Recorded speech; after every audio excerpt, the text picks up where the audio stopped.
Ampivaliana trany ny arabanantsika rehetra mpanaraka an'izao toriteny fohy izao. Androany isika dia iresaka lohahevitra somary mavesabesatra ao anatin'ny fiainana kristianina dia resaka lalàna izany. Dia raha ny marina seminaire adiny roa mahery ny tokony hanaovana an'izao zavatra izao kanefa izahantsika fitinina araka izay tokony ho atao. Tao ary.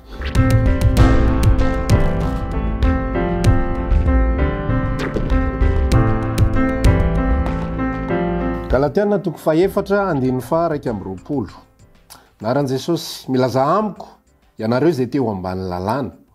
Tsy renareo va ny lalàna, fa voasoratra hoe Abrahama nanana zanaka roa lahy. Ny anankiray tamin'ny andevovavy ary ny anankiray tamin'ny tsy andevo. Kanefa ilay tamin'ny andevovavy dia nateraka araka ny nofo, fa ilay tamin'ny tsy andevo kosa dia nateraka tamin'ny teny fikasana. Ary izany dia azo atao fanoharana, fa izy roa vavy ireo dia fanekena roa. Ny anankiray avy tamin'ny tendrombohitra Sinay ka miteraka ho amin'ny fandevozana dia Agara izany, ary ny atao hoe Agara dia ny tendrombohitra Sinay any Arabia ka mifamaly amin'ny Jerosalema ankehitriny. Fandevo izy mba amin'ny zanany, fa Jerosalema any ambony kosa izay renitsika dia tsy mba andevo. Iny ary ny resaka somary sarotsarotra io tenin'Andriamanitra io fa tonga dia izahantsika hazavaina amin'ny fomba tsotra be mitsisy. Resaka eto dia resaka tendrombohitra, resaka zanaka dia resaka tendrombohitra. Dia ny anankiray ozy izy Paoly dia miresaka tendrombohitra Sinay izay miresaka ny fandevozana. Ny anankiray kosa dia miresaka ny Jerosalema, ary le Jerosalema izay resahana eto izay novakitsika teo amin'ny andininy fahinina amby roapolo dia tsy le Jerosalema ao Palestina na ao Moyen-Orient, fa hoy izy hoe Jerosalema any ambony. Raha tsorina zany dia mampiseho tsy fitoviana fanekena anankiroa izy ireo, ary mampiseho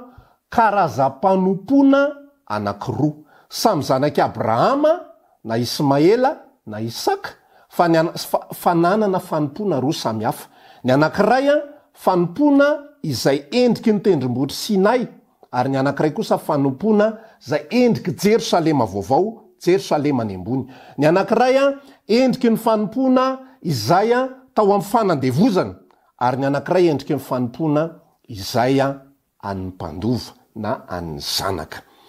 Ireo fanekena anankiroa ireo izay ambara ny apôstôly Paoly eto dia manambara ny fanekena izay misy ny lalàna, satria raha lasa anabavy ny lalàna dia teo amin'ny tendrombohitra Sinay io teo daholo ny lalàna rehetrarehetra tsy ankanavaka no navoaka sy nomen'Andriamanitra tamin'ny fotoan'andro izay niantsony an'i Mosesy. Teo no namoahany didy folo, teo no namoahany ny lalàna 350 teo amin'ny tendrombohitra Sinay.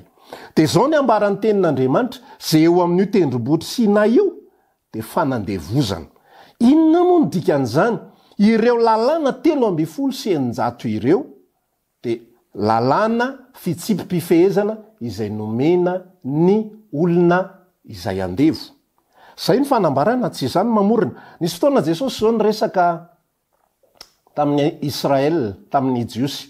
Ao bokin'ny Jaona toko 9 izy manambara le fifampiresahan'ny Jiosy sy Jesosy. Hozy izy Jesosy niresaka hoe raha maharitra ny teniko ianareo dia ho mpianatra tokoa, ary ny marina ho fantatrareo ny marina, ary ny marina anafaka anareo tsy ho andevo. Zao ny nambaran'ny Jiosy taminy. Zay hozy izy taranaki Abrahama, fa tsy mba andevon'olona hatr'izay. Zao ny navalin'i Jesosy, zay rehetra manota dia andevon'ny ota. Raha tsorina ny tantara, ny Israely miteny hoe zay tsy andevo, Jesosy miteny hoe ianareo dia andevo. Andevo nareo ary noho ny amin'ny mahandevo anareo dia nomenanareo ny fanekena natao ho an'ny andevo. Galatiana toko faefatra izay novakitsika teo, fanekena teo amin'ny tendrombohitra Sinay. Reto andevo izay jiosy reto zany, andevo-pahotana ny tena marina, dia nomena ny lalàna mba hifehy azy ireo mandra-patonga ny Jesosy Kristy jesosy kristy tsy ny namanafaka tsy ho andevo tsisy olona afakafaka fotsiny zany zay ny nambariny raha zanaka ny mahafaka anareo de afaka tokoa ianareo rehefa tonga jesosy ity le olona zay ny famatotra tamin'ny tendrombohitry Sinay nanao fanompony ny andevo tonga jesosy atao kilany am'izay tapitra am'izay ny fifanekena teto zao ny lazaiko anao mila azonao tsara ny position mila azonao tsara ny toerana zay misy anao fa isika zanak'Andriamanitra isika zay nateraka indray de tsy eo ambany ny lalàna intsony isika zay na lalàna ino na lalàna inona raha ohatra misy olona mieritreritra io resaka problema na lalàna io mantsy efa nanana olana tamin'io ny apôstôly Paoly tao amin'ny bokin'ny Romanina toko 9 ohatra de laza izy hoe de ahoana ary ny ataotsika ozy izy itoy anota va isika itombon'ny fahasoavana satria tsy eo ambany lalàna intsony sanatria zany ny akamaroany be deaibe ny olona tsy mahazo an'le resaka dia ny fahasoavana dia heveriny fa lalana anankiray afahana manota tena milazanao fa tsy zay mihitsy n'le izy fa ny olona zay ao amin'ny Kristy de olona miova natiora ozy izy ny tenin'Andriamanitra milaza ny amin'ny bokin'ny Korintiana 2:5 hoe raha misy olona amin'ny Kristy de olona vaovao izy amin'ny dika teny hafa de zao hoe nouvelle créature izy tsy ny teny hoe nouvel homme na nouvelle personne fa nouvelle créature zany hoe famoronana zavaboary vaovao mihitsy ny olona ao amin'ny Kristy lay olona mpandovan'Andriamanitra zany de zavaboary vaovao lay olona mpandovan'Andriamanitra zany de tsy tahaka n'ilay olona izay andevo eo andevo de Maria neto fa tsy manana ny fanamasina raha tsorina aminao ny resaka de ny fifanekena teo Sinay de natao an'ny olona izay tsy manana ny fanamasina ny fifanekena izay teo amin'ny tendrombohitry Sinay de natao an'ilay vahoaka mpiodina reo Israely reo mantsy tena mpiodina hitatsika ny tantara nanomboka mivoaka ny tany Egipta izy sy ny zavatra natao rehetrarehetra mandrapatonga teo amin'ny tany Kanana ny fiodinany rehetrarehetra sy fifandavany an'Andriamanitra rehefa nivoaka tahaka izay hoe tahaka izay ty Israely ity io Israely io nefa nony amin'ny fifaneken'Andriamanitra tamin'ny Abraham izay nilaza Andriamanitra hoe ho ataoko tahaka ny kintana ny taranakao de tsy afaka novonoina izy tsy afaka supprimena izy nony amin'ny fifaneken'Andriamanitra tamin'ny Abraham ihany koa hoe ho amin'ny taranakao nitahina ny firenendrehetra zany hoe ny taranakao ny amoakan Jesosy mantsy nitahina ny firenendrehetra resaka Jesosy ny resaka faminaniana tany amin'ny bokin'ny Genesisy izay nambaran'Andriamanitra iny tsy maintsy avoaka tamin'ny Israely Jesosy Kristy ary nony amin'izy tsy maintsy avoaka tamin'ny Israely zay de tsy maintsy ataony fomba rehetra hitazomana ny Israely eo amin'ny lalana izay tsy apatonga azy ho ringana tsy apatonga azy ho potika tsy apatonga azy ho rava mandrapatonga ny Jesosy Kristy rehefa tonga Jesosy de hainao ny tantara ho an'izay mahafantatra an'izany fa tamin'ny taona 70 paritaka amin'izay ny Israely rava tanteraka satria manina efa tonga le mpamonjy efa tonga lay Jesosy izay hitahina ny firenena rehetra am'izay de tsy iza fa isika rehetrarehetra izay nateraka indray miverina zany eo amin'ilay tantara ity ny tendrombohitry Sinay fifanekena ho an'ny andevo raha lasy anabavy mila fantatra ao androany fa misy fanekena anankiroa atao anatin'ity baiboly ity baiboly ity de tsy destineo anakarazan'olona anankiray fa misy an'ny zanakato de misy an'ny andevo sy ny mpanompo zay mitovy any ozy izy ny teny asan'ny apôstôly toko 2 ao rehefa nresaka Petera ny teny fikasana ozy izy de ho anareo sy zanakareo na zay lavitra zay akaiky rehetrarehetra natson'Andriamanitra anatony azy rehefa nresaka teny fikasana izy tao amin'ny asan'ny apôstôly toko 2 de tsy teny fikasana azona vola mankarena sy azona fitahina be miopapana no resaka ao fa teny fikasana ny fanamasina raha tsorina aminao ina le teny fikasana ny fanamasina teny fikasana ny fananganananaka fananganana n'le olona gentlis lay olona ratsy fa lasa zanaka reto Israely ina moa ty izy ty andevo reto mantsy ny saika avadika zanaka fa ry zareo tsy nanaky zany mantsy ny zavatra ady hevitra be mihitsy ny ao anatin'ny tontolo fivavahana mamoaka verse ny olona izay mino an'izany jereo fa ty sabata ty ohatran'izao ity biby tsy azo hoanina ity azo hoanina ity makatsy ity makaroa na io resaka mpafolo-karena io ara mbola lalàna io zay ny tenenako anao io fifanekena teo amin'ny Sinay io zay rehetra nipetraka teo de tsy nisy ho an'ny zanaka mpandova fa ho an'ny olona izay andevo amaly aritsika ny fanontaniana mbola tokony eo ambany lalàna ve tokony mbola lalàna ve no ifehatsika ka iverintsika ankato sabata, iverintsika ankato an'izay rehetrarehetra voasoratra ao.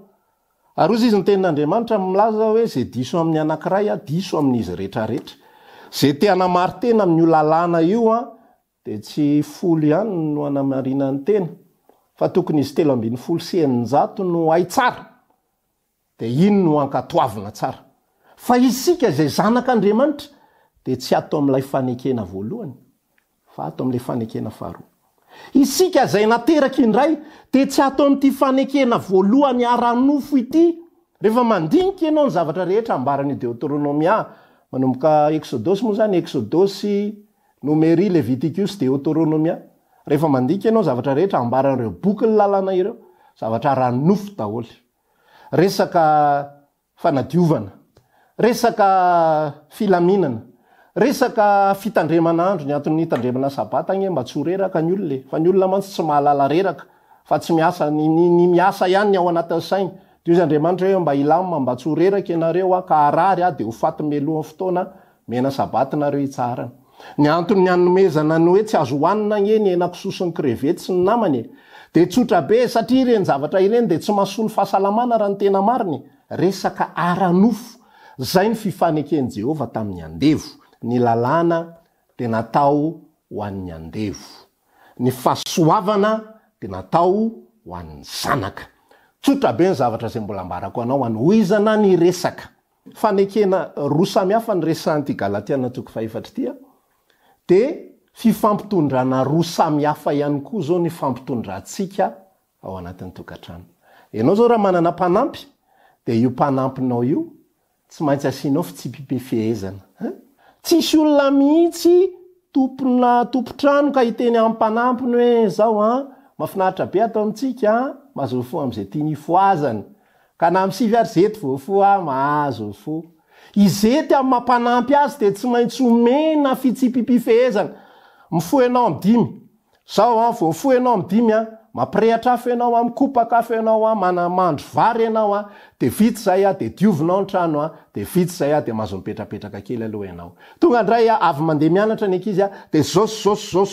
ireny ataonao ry zety dia tonga ny hariva dia afaka mipetrapetraka kely ianao rehefa avy misakafo. Dia ohatra zao indray dia amin'izao aly zety rehefa vita daholo itsitsito dia zay zety vao mahazo matory. Izety isaky ny zao no mahazo mody ny ambanivohitra. Izety isaky ny zao afaka mivoaka makarivotra kely.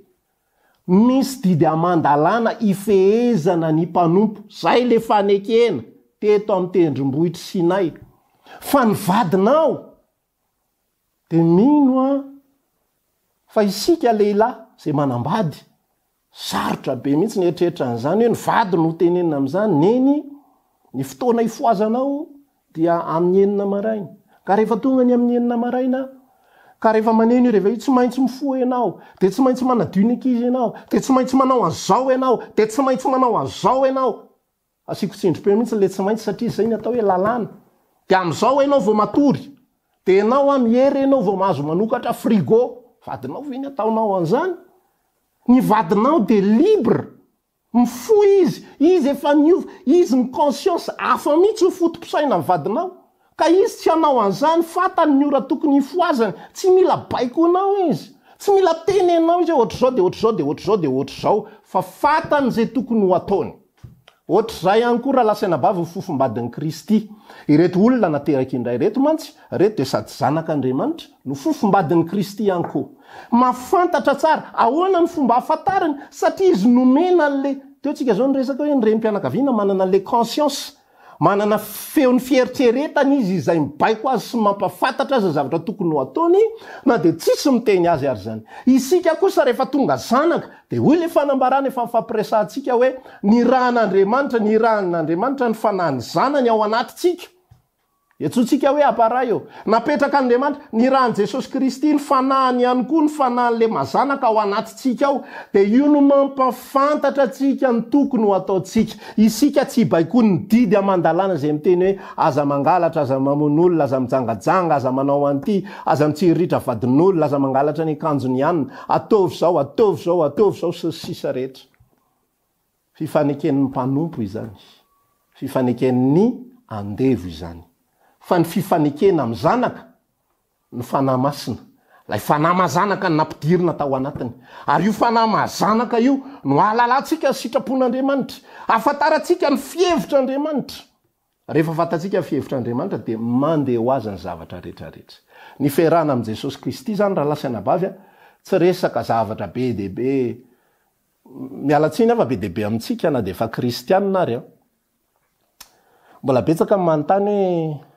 zao ve azo atao zao ve azo hoanina azotrona ve ny divay azotrona ve fresy afaka mbola hoanina ve ty mbola atao ve zao mbola atao ve zao mela ny fomba fanompona mpanompo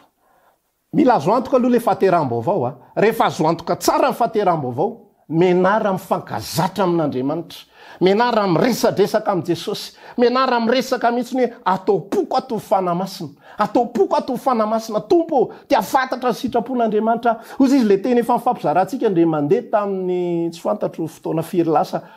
romanina toko fafiry roambifolo andehan'ny faharoa miova ny fanavozana ny sainy amantaranareo sitrapon'andriamanitra de zay tsara sady ankasitrahana no marina rehefa ho am' kristy ny olona kalasa zanaka manana ny fanamasina izy io fanamasina io no mitarika azy mampafantatra azy izay tokony ataony rehetrarehetra ty fanekena mpanompo ty fanekena zanaka rehefa natao zanaka ianao aza vadika mpanompo intsony aza miditra ny fanekena mpanompo aza miditra ny fanekena andevo tebokara ihany koa fanampon'izay raha lasenabavy isika rehefa manompo an'andriamanitra de ozytsika te hoe misy fanekena anankiroa le izy ny anankiray faneken'ny mpanompo na ny andevo ny anankiray faneken'ny zanaka atao anatin'ity faneken'ny mpanompo ity de misy ny atao hoe package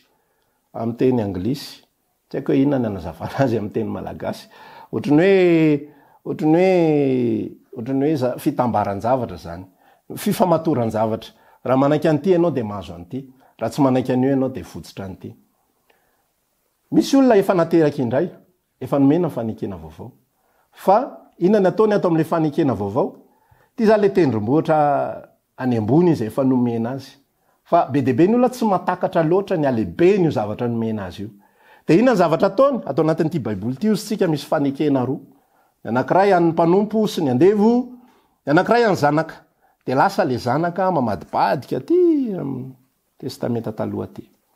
de mahita teny mafinaritra be dehibe amin'ny sofina sy ny mampilelamolitra sy mampilendalenda da iny ianao raha mivoaka da iny ireo raha miditra tsy azo anao ny tsy zanatsipika am' rehetra raha andro amin'ny alina sy sisa rehetrarehetra salamo faraiky am' sivifolo ianao ny fialofako sy sisa rehetrarehetra mijery an'ireny le zanaka le fifaneken'le mpanompo tato de ina ny atao le zanaka mitsiritra le izy tsara izy zany ay tsara mety inona ny tika zany le zavatra asaina ataony ny andevo tsy ataony fa le zavatra tompontsoa le andevo de daviny za te ilaza aminao androany fanony am' tsy fahafantarantsika be dehibe zany ny olona ankehitrina misabaky sady tiano azo ny fampanantenana atao amin'ny tendrombohitry Sinay no tiano azo ihany koa ty Jerosalema ny ambony ity ihany koa tena mba tiany ihany koa fa tena zao za tena te ilaza aminao hoe raha zanakitsika mila matakatra ny tombambidiny zany ohatrany hoe mitsiritra karamana mpanampy satria maniny le zanaka ao an-trano tsy mahazo karama sambatra le mpanampy mahazo karama za ty tsy mahazo ninina ory zanaka mila fantatra ao am'izay fa ianao de mpandovo ary piray lova am' Jesosy ianao manana ny tsara lavitra za tena milaza anao rehefa mamaky an'io testameta rehefa mamaky an'ity fanekena ny testameta vaovao tia misy fotoana tena mila ho latsaka ny ranomasoko hoe tsara loatra izy zany misy fotoana tena any anaty any tena am'le lamolitra mihitsy ny hoay zany atsara ny teny azavarina ny mifanekeny tsy ratsy ho any any fa fataro aloha ny enao ny nya aloha haiko aloha ny ena zay vao miditra ny eny hafa ary tsy mitsiritra ny eny hafa za tena milaza anao za tsy mitsiritra fitahina izanizy zany raha misy olona manana 4 V8 de za tsy manao oatra ny asafa hoe saika solafaka nidiako nahita fanambinana ny ratsy fana tsy mitsiritra zany za tsy manana 4 V8 za tsy manana villa misy piscine za tsy manana téléska canal satellite za tsy manana zany zavatra rehetrarehetra zany fa za manana fampanantenana za manana fanekena vaovao zay tsara lavitra fa rehefa tsy lasa zanak'andriamanitra ny olona de misabaky eo ampivoany eo fotsiny sady tianao azo ny tia tianao azo roa de tonga ihany koa ny tenin'ny sasany avy eo miresaka sady azo atao ny mahazo antiny azo atao ny mahazo anrika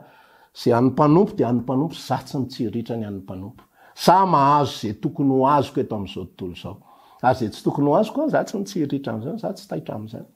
za manana fiainana tsara lavitra za manana fiadanam-po za manana fitsarana za manana fifaliana nga zany anana an'izao tontolo zao nga zany analan'ny olo-kafa izay variana manenjika karazana fampanantenana maro isan-karazany nozy aho hoe rehefa mahita le fampanantenana be deaibe satria ny testamenta taloha tena spesialista amin'ny fampanantenana mihitsy zay ny fifaneken'ny tompo sy ny mpanompo tsy maintsy ampanantenainao foana io mpanompo io raha vo tsy ampy fampanantenana io de tsy maintsy mifindra andriamanitra dagona manome fitahina be deaibe ko ahoana izy nitsoany amin'ny dagona fa rehefa zanaka ny olona tsy mila an'izany satria anaza ny zavatra rehetra zay ny afatritsika amin'ity andro an'io ity a raha misy tsy azonao mametra fanontaniana eto ankilany eto a misy alehoe envoyer message a de io mpijirinao mampahery atsika hatrany ihany koa izay amin'ny fanaovana commentaire ny j'aime ny partage indrindrindrindra mba ahafahan'ny avatsika rehetrarehetra mahita partage eo ny groupe misy anao any any amin'ny page any a mba tena ahitan'ny rehetrarehetra azy tsy pastera akory ny te alazana hoe te ho fantatra na hoe ohatran'izay a tsy zany mihitsy ny afa Jesosy Kristy irery ihany no ankalazaitsika zay ny fotoana atsika samy tahiny tompontsika rehetra amin'ny manaraka toy izao indray veloma tompoko